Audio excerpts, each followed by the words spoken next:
सारे लोग समझते हैं कि उनकी सज़ा कंप्लीट होगी अकॉर्डिंग टू जो गवर्नमेंट का रूल चलते हैं, उसमें 1-2-4 महीने पहले कर देते हैं। तो उनके साथ बल्कि कुछ बंदे और थे, शायद 32 थे या कुछ थे। उन सब का केस जो उन्होंने अखबारों में देखा या आपके मीडिया के जरिए सुना कि सीएम साहब ने बाहर से आते हुए बॉम्बे से एक फ़ाइल फटाफट वो अपने पास मंगवा ली। क्या राज है उसमें? कहीं ये डर था कि कोई और निकाल ना दे। ये इनजस्टिस हुआ है। इसके ऊपर उनको सिद्धू का पूरा हो गया, सबको सज़ा कर दी है और हमेशा होता है ऐसे। 15 अगस्त हो 26 जनवरी को करते हैं, तो करना चाहिए था। मैंने ये रिक्वेस्ट की है कि उस मुद्दे को मैं लेकर आऊँगी, उस मुद्दे को मैं लेकर आऊँगी, क्योंकि आज तो शहीदों का, हिस्टोरियंस का मुद्दे थे और जहाँ पंचायत का था। उसके बारे में डिटेल मैं थोड़ी बता देती हूँ आपको कि 145 करोड़ रुपया मैं उस वक्त लेकर आई थी 2002 वाली सरकार में, जब कैप्टन थे। तो 2 बार लेकर आके first time in the history कि हमने वो शुरू करवाया जो उधर से बना हुआ था, गगर का पुल बनवा के हमने बनाया। और हमारे मकोड़ साहब इनके गाँव तक आकर जब रुक गया, हमारी सरकार चली गई, दूसरी सरकार आ गई, किसी ने आगे कोशिश नहीं की। ये बहाना बनाते हैं कि हरियाणा के साथ हमारा इशू है।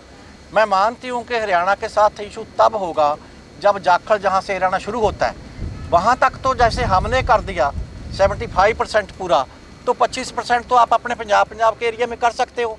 और दूसरी बात, अगर जो बैठ कर बातें करें, हम नहीं समझते कि किसी हरियाणा में या किसी पंजाब में नुकसान हो, उसका देयर इज़ अल्टरनेटिव। हम अल्टरनेटिव सजेस्ट करेंगे कि उसमें अल्टरनेटिव है, कैसे पानी हम स्टोर करके उसमें से बिजली निकाल सकते हैं, वो पानी हम किसी और को नहीं देंगे। तो आई थिंक कि ये सरकार जिसको कहती है हम आम आदमी की सरकार है, आम आदमी के पंचायतों के होते हैं, इनका गल घुट दिया। आम आदमी कहते हैं हम शहीदों को चलते हैं, शहीदों का नाम वैसे कर दिया। तो ये नाम की रहेगी आम आदमी पार्टी की सरकार। सरकार तो खास आदमियों से भी बड़ी चल रही है। बंदी सिखों को लेकर लगातार मोहाली में बड़ा मोर्चा चल रहा है, ऐसे का आपको क्या लगता है कि जैसे बंसी की शहादत हुई थी तो उन लोगों को छुड़वाने की बात की जा रही है, आपको क्या लगता है, आपका स्टैंड क्या होता है? देखिए, हमारी जो पार्टी का स्टैंड है वही हमारा स्टैंड है, लेकिन हम समझते हैं कि अगर किसी का रिकॉर्ड अच्छा है, अगर किसी ने अपनी सज़ा पूरी कर ली है, जैसे हम समझते हैं उस वक्त जब टेररिज्म था हम मेन स्ट्रीम में लेकर आए थे कुछ लोगों को।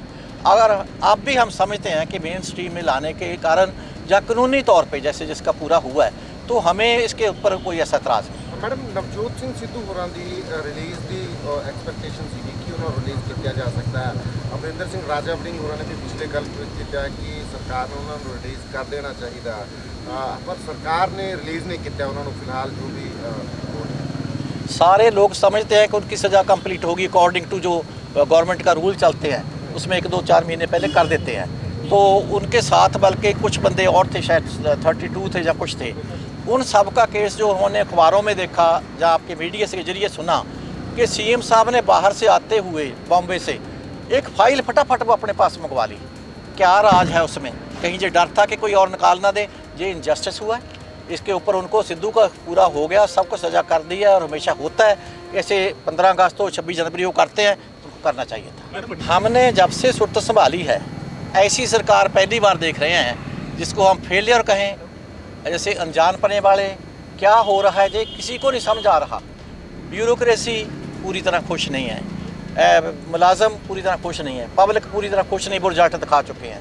एक फैसला लेते हैं, इधर से पास कर देते हैं, जाते जाते दिल्ली तक बदल जाता है। इसलिए सरकार चला कौन रहा है, अभी तक तो ये नहीं समझ आ रही कि लोगों ने तो पंजाब में पंजाब के लोगों को चुना था। फैसले कौन ले रहा है, विक्टिमाइजेशन क्यों हो रही है। आज पंजाब की जो सिचुएशन है, तरसजोग हालत, किस तरीके से लॉ एंड ऑर्डर इतनी बुरी तरह से हमारा फेल हो चुका है, किस तरीके से अपनी मर्जी से आज इस विजिलेंस को भेज दिया, कल उसको भेज दिया, परसों उसको भेज दिया। Vigilance is A wing of the government, तो उसका अपना काम करे। सरकार की क्या प्राप्तियाँ हैं ये तो बताए ना, शहीदों के पास नाम काटने। मैं तो समझती हूँ कि भगवंत मान जी ने कहा था बाहर के गोरे इधर आएंगे, अभी तक तो उनका परिवार ही नहीं इधर आया, बाकी कौन आ जाएंगे। हमारा सिस्टम बहुत अच्छा है और अच्छा बनाना चाहिए। मैडम, चर्चा है कि भाजपा के नेड़े गलबात चल रही है, भाजपा शामिल कर सकते। जिन्होंने जाना सी वो चले गए। रजिंदर कौर भट्टल कांग्रेस जम्मी है, कांग्रेस भरूगी हर थां ते। मैं मैडम, सिक्योरिटी को लेके कोई गलबात हुई है जो लीडर की सिक्योरिटी प्रूव की है, कट की गई है, ਤੁਹਾਡੀ सिक्योरिटी ਨੂੰ ਲੈ ਕੇ? देखो वो तो मैं तुम दस्या है कि मैनू नहीं पता की रंजिश है। तुसी खुद आप दसो कि ਜਿਹੜੇ अपने साबका चीफ मिनिस्टर ने सारिਆਂ ਨੂੰ, चाहे वो कैप्टन हो, दूजी बीजेपी हो, चाहे वो चन्नी, मैं उन्होंने तो इतराज़ नहीं करती, देनी चाहिए है। लेकिन जे सारिਆਂ ਨੂੰ सिक्योरिटी दी भी है तो रजिंदर कौर भट्टल तो उस वक्त की एक्स चीफ मिनिस्टर है जो टेररिज्म के नाल लड़ती सी। ਤੇ ਮੇਰੀ ਸਿਕਿਉਰਿਟੀ ਕੱਟੀ ਹੈ। ਮੈਨੂੰ ਤਾਂ ਕਦੇ ਕਦੇ ਇਹ ਲੱਗਦਾ ਵੀ ਸਾਡੇ ਇਹ ਭਗਵੰਤ ਮਾਨ ਜੀ ਇੱਕ ਵਾਰ ਇਲੈਕਸ਼ਨ 'ਚ ਖੜੇ ਹੋਏ ਸੀ ਲਹਿਰੇ, ਤੇ ਉਹ ਲਹਿਰੇ ਤੋਂ ਹਾਰ ਗਏ ਸੀ, ਤੀਜੇ ਨੰਬਰ ਤੇ ਆਏ ਸੀਗੇ। ਸ਼ਾਇਦ ਉਹ ਰੰਜਿਸ਼ ਕੱਢਣ ਲਈ ਛੋਟਾ ਜਿਹਾ ਮੁੱਦਾ ਹੀ ਚਾਹੀਦਾ ਸੀ ਉਹਨਾਂ ਨੂੰ, ਹੋਰ ਕੁਝ ਕੱਢ ਲੈਂਦੇ।